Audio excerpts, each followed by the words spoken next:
بسم اللہ الرحمن الرحیم۔ السلام علیکم۔ ایک شخص کہتا ہے میں جہاز سے اترا اور کسٹم سے گزر کر ٹیکسی لینے اسٹینڈ کی طرف چلا۔ جب میرے پاس ایک ٹیکسی رکی تو مجھے جو چیز انوکھی لگی وہ گاڑی کی چمک دھمک تھی۔ اس کی پارک دور سے جگمگا رہی تھی۔ ٹیکسی سے ایک سمارٹ ڈرائیور تیزی سے نکلا۔ اس نے سفید شرٹ اور سیاہ پتلون پہنی ہوئی تھی جو کہ تازہ تازہ استری شدہ لگ رہی تھی۔ اس نے صفائی سے سیاہ ٹائی بھی باندھی ہوئی تھی۔ وہ ٹیکسی کی دوسری طرف آیا اور میرے لیے گاڑی کا پچھلا دروازہ کھولا۔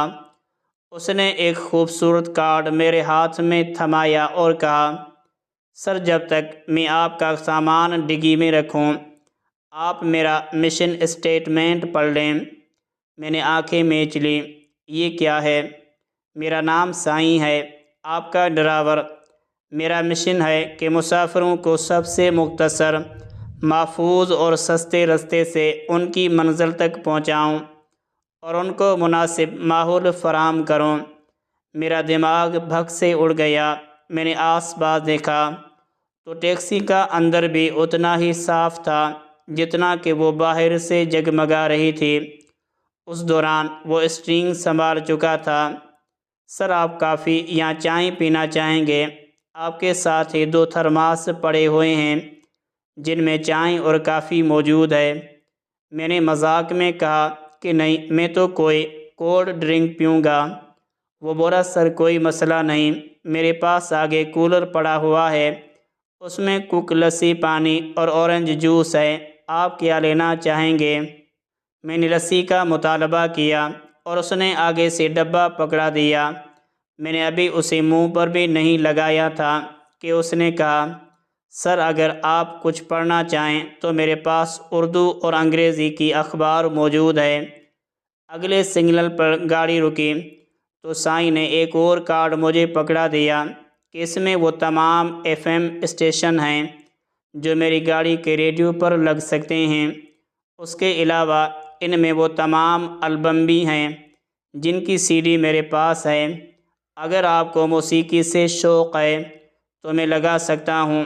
اور جیسے یہ سب کچھ کافی نہیں تھا، اس نے کہا، سر میں نے ایئر کنڈیشنر لگا دیا ہے، بتائیے گا کہ ٹیمپریچر زیادہ یا کم ہو تو آپ کی مرضی کے مطابق کر دوں۔ اس کے ساتھ ہی اس نے رستے کے بارے میں بتا دیا کہ اس وقت کس رستے پر سے وہ گزرنے کا ارادہ رکھتا ہے کہ اس وقت وہاں رش نہیں ہوتا۔ پھر بڑی پتے کی بات پوچھی، سر اگر آپ چاہیں تو رستے سے گزرتے ہوئے میں آپ کو اس علاقے کے بارے میں بھی بتا سکتا ہوں، اور اگر آپ چاہیں تو آپ اپنی سوچوں میں گم رہ سکتے ہیں۔ وہ شیشے میں دیکھ کر مسکرایا۔ میں نے پوچھا، سائیں کیا تم ہمیشہ سے ایسے ہی ٹیکسی چلاتے رہی ہو؟ اس کے چہرے پر پھر سے مسکراہٹ آئی۔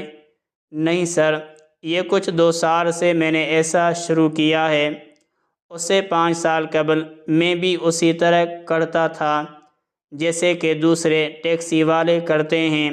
میں بھی اپنا سارا وقت شکایتیں کرتے گزارا کرتا تھا۔ پھر میں نے ایک دن کسی سے سنا کہ سوچ کی طاقت کیا ہوتی ہے۔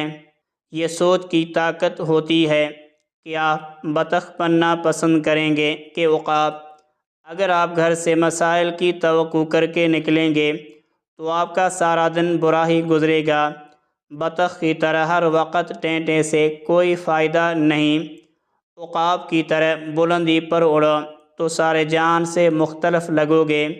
یہ بات میرے دماغ کو تیر کی طرح لگی اور اس نے میری زندگی بدل دی۔ میں نے سوچا، یہ تو میری زندگی ہے۔ میں ہر وقت شکایتوں کا انبار لیے ہوتا تھا اور بطخ کی طرح ٹینٹے کرتا رہتا تھا۔ بس میں نے عقاب بننے کا فیصلہ کیا۔ میں نے ارد گرد دیکھا تو تمام ٹیکسیاں گندی دیکھیں۔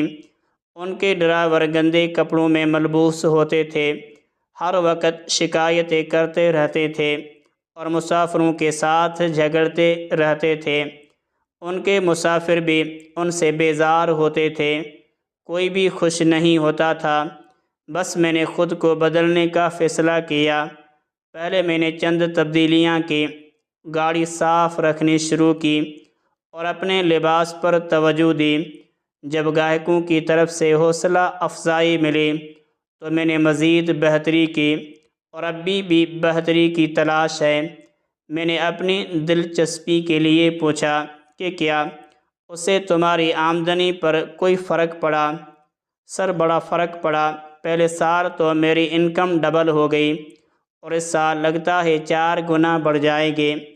اب میرے گاہک مجھے فون پر بک کرتے ہیں یا SMS کر کے وقت طے کر لیتے ہیں۔